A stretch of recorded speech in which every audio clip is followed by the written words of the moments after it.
No way y'all thought the geek was quitting, right? I'm gonna be honest. Before we get into the video, I know y'all see the thumbnail, I know y'all see the topic, but I have been thinking about quitting, bro. I was like, bro, I really don't know what else to make right now. Obviously, this is a video I've been preparing for a long time. Plus, my other couple of videos weren't doing that well, so I was kind of getting discouraged. But I said to myself, why did you create this YouTube channel? I created it for me, to get my voice out there, my opinion out there. Whether people watch it or not, that's up to y'all, but it's a way for me to vent. So, I have to start off, before we cue the intro. The thing that gave me an idea is, bro, I was scrolling on YouTube. I saw a dude create Flappy Bird with ChatGPT. Apologized for the error and provided the correction. After following its instructions, we now disable player input when the game over screen is reached. Now, this is where we're going to get to our second... What? Cue the intro. The following video you are about to see comes from a geek and nerd who loves Marvel content and anime shows. Over here, we do not hold our tongue about anything and give you the most honest opinion about our chosen video topic. We do things that other content creators don't do. If you want someone like you to dissect said topic, subscribe and join other geeks in this space. While you are at it, leave a like on the video. Enjoy. Alright, so we have to talk about AI, the good things about AI, the bad things about AI. What's going to come with AI? What does it mean for the future? What does it mean for the industry? What does it mean for Marvel? What does it mean for DC? We have to talk about all that. So let's start off with the first times we kind of got the little glimpses of AI. You know, it started popping up here and there, and it was earlier than you might expect. The first thing that I can vividly remember that comes to my head when first seeing AI is the introduction of Siri. Siri allowed people to be free of certain tasks, do a lot of hands-free stuff, is make phone calls and send text messages and open apps and stuff like that, open the camera. But as it evolved and over time, it became to the point where it was like, Siri can do a lot of stuff. All right, Siri can do a lot. And that was around 2008. Then 2014, we get the introduction of Amazon's response to Siri, Alexa, which is even more crazier than Siri because Alexa can control your home. Alexa can lock your doors, turn your light on, turn your TV on, can open your garage. Alexa can do a whole bunch of stuff. Make sure your security's cool. Alexa has made it to where you can literally have a smart house. That's what Alexa did, and that was in 2014, which honestly sounded like it was not far ago, but it was 9 years ago, if my math's correct. I think, yeah, 9 years ago. And now, we have ChatGPT. Not only do we have ChatGPT, but ChatGPT 4, which can write code, mimic voices, write papers, receive images, answer questions, and draw. This is all that AI can do. Now, a lot of people are scared because there's been a thing where, you know, the Drake songs and the AI, where AI is getting so good to where it's mimicking human things to the point where you can't even tell it's a robot. You know, it doesn't have that normal robot voice. It has a voice to where it's like, it sounds like Drake, and I'll put like a little snippet. I don't want my video to get blocked or anything, but I'll put in a little snippet of what I'm talking about. Another flex, bumping Justin Bieber, but a flavor and left, she know what she need, or she blessed. So as you can see there, can you tell that's Drake? No, and that's a huge thing. Now, I'm a little late on this because the AI wave kind of has came here and gone, but not gone, but it's not as hype as it was like a month or two ago. So let's start with the positive things that AI can do, right? Before we get to the movie industry, let's start with the positive things it can do. AI can prevent errors that humans can make. Let's face it, the smartest humans in the world make mistakes. Humans are stupid. We're meant to fail and we're meant to break down because you learn from that. Does AI have that issue? Yeah, it's faulty sometimes, but it's made to prevent as much errors as possible. AI has no emotion, meaning you don't have to get complaints from people. You can have smarter and faster decisions. You can tell the AI what to do, and the AI won't be upset that you're telling it what to do. It'll just do the task. Those are the positive things with AI. All right.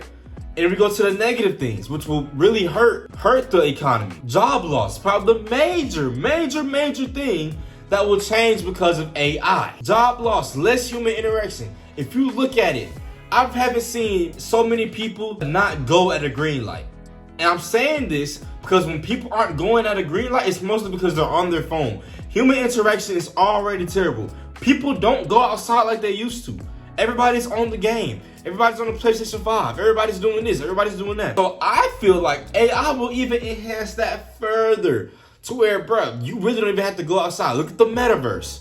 Look at stuff like that. You can have human interactions without being there, which is weird, you know? Right now, as of this moment, it's scary because we have no laws to regulate AI. We have no things that can say, hey, this is what you should do, this is what you can't do. We don't know the limitations of it yet, which is a good thing and a bad thing. Because obviously, if you watch like the superhero movies and all that stuff, anything can be bad if it's in the wrong hands. So we don't know what people can do with this AI crap. You know what I'm saying? So we don't know the limit of everything just yet. And then we have the last thing, the worst thing. It's what I like to call the Ultron scenario. Y'all know Ultron from Avengers. You can think of it as if you're a casual, you can think of it as the iRobot scenario. I'm pretty sure a lot of people have seen the iRobot movie. The technology literally takes over the world. Now, I feel like we got a minute until that, but in the next decade or so, you'll be seeing little hints and dabbles, hints and splashes of technology slowly taking over what humans used to do. You go into Walmart, count how many self-checkout stands there are, and then count how many people are actually scanning your eye. You go to a fast food restaurant, count how many kiosk things they have, and count how many people are actually taking your order. It's rare for me to go to a restaurant and it's a person up front. It's almost no one up front to take your order.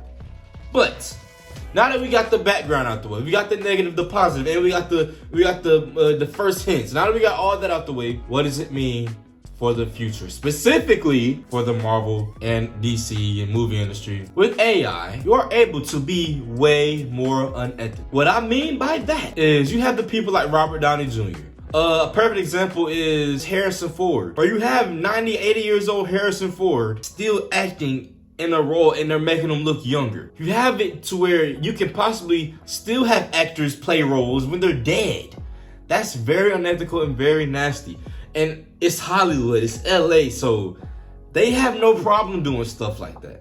They have no problem doing stuff like that. So that can, I can see that going a route. I can see that being a route, and I can see people signing their rights away when they pass away, just for that, maybe to help their family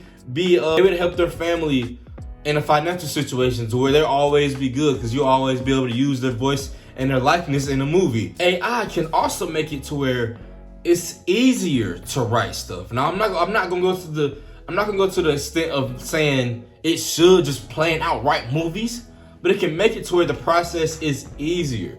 Because what we're seeing now is we're seeing that ChatGPT can take a synopsis of what you want a movie to be like and kind of write out a script and makeshift script, and you can take that and edit it down. If you don't edit it down, what will it do? It'll take the human interaction. It'll take the human element out of the movies to where it's no longer a heartfelt movie. AI, like I said before, has no emotions. It'll take that feeling, that human touch out of the medias that we love. You know, there's people writing articles, the IndieWire, you know what I'm saying, that Hollywood doesn't have to worry about AI yet, but filmmakers should embrace it. And that is true. I feel like it should be something embraced, because it's coming regardless. Whether you like it or not, it is coming and it's already here. Audience trends, right?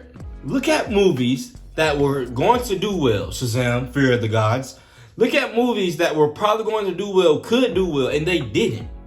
What did those movies miss? What were they lacking? AI will be able to take what people enjoy out of a movie. Now, to do this, you might have to have people do like a little poll or whatever, a little questionnaire. But it'll take what people like out of a movie and say, hey, this movie did this bad. This movie made this amount of money. This movie made this amount of money. And take the movies in those genres, say this is what they all had in common. And then compare it to the movies in those same genres that did good. Now you have a system in AI to where you can do a compare and contrast. What works, what doesn't. That is good. But what happens with that is when everything becomes perfect, the definition of perfect becomes mediocre. If every basketball player played like LeBron James, is LeBron James still great? No, he's average now. So that becomes the issue with that. So AI can make stuff perfect, but we're humans, we're imperfect. So can we honestly say that we want to have a technology and use it to make everything to the perfect thing that it can be? No. You know, you still want stuff to be bad. You still want stuff to be good. You still want stuff to be great. Not to mention, if AI does get this far and it does get this popular, will we even still want to watch movies? Why would I want to watch something that I already know, oh, this is going to be a great movie? 10 out of 10 out of 10 out of 10 out of 10. It does the effect. I have a feeling that technology, movies in general, will be decreased because of technology. People will find other uses of AI to satisfy their hunger for entertainment. COVID already kind of showed you that most people would rather go different routes than to go into the movie theater. I feel like even when it gets to this point, people are gonna be saying, hey, why would I go to the movies when I can go do this? Now, where I feel like this can shine are in animated shows. Animated shows can make it to where the quality is better, it comes out faster. Now you still have to worry about the script, but if you have the AI create the script too, you enhance it, give your little touch to it, and now it's way more crisp, it's way more fluent, it's animation, it's better. But when you take humans, it's like, you can't really do that when you have the human aspect. To cap it off, and this was kind of like, this is gonna be like a little short video, but to cap it off, what do y'all think, geeks? What do y'all think? Are we doomed, or are we in good hands with this technology? I feel like we will be just fine if we know how to use it properly. But with that being said, if you love the video, like the video. If you don't love the video, still like the video. I'm on the road to 100 subscribers. I appreciate everybody who watches my videos, who keeps tuning in to me. I know a lot of people already, even though I'm a small YouTube channel, some people kind of want to see me be on a downfall and want to see me not succeed and do bad. But that being said, I'm out. Peace.